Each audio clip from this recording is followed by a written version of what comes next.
also in the front or in behind the divider, for each category, I'm going to add these.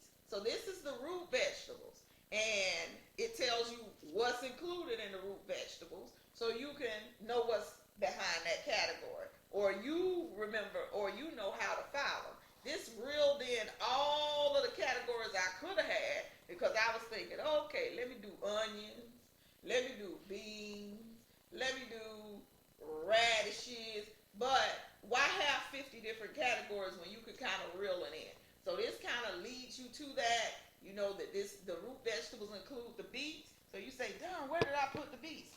Then you can go to this and, God, is it in the root vegetables or is it in the brassicas? So the brassicas include like the rutabagas.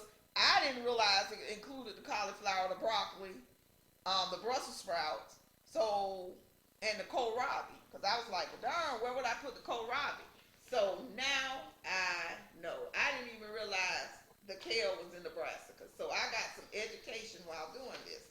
Types of melons. So you just go through Google list of types of melons, types of brassicas, pull those pictures, save them and print them and use them. I got the legumes, the lettuces, the fresh herbs.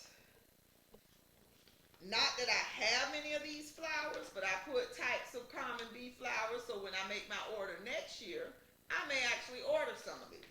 So that's a good tip.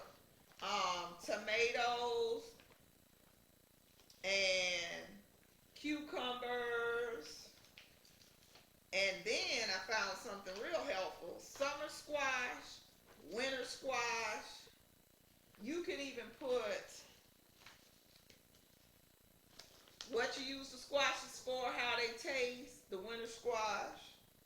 Couldn't find much on the sweet corn, so it just says married early and gives me some types of corn that I might try to order, but I don't really have space to grow corn. If I could put 2 in a bucket or something.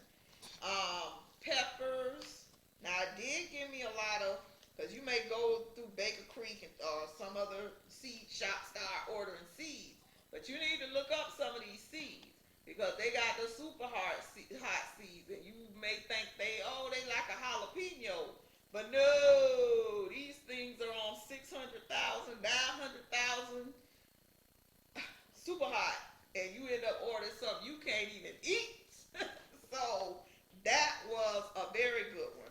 So just search the Google and find, this is the types of okra, because I did buy Motherland okra this year. They got me on that one. 10 seeds for $6. That was a lot. But hopefully they come in and make it worth my money, and I can grow them again next year, or they're permanent 6-foot trees like they kind of lead to. They said that in the description, so we'll try. But let me stop rambling for real this time. Like,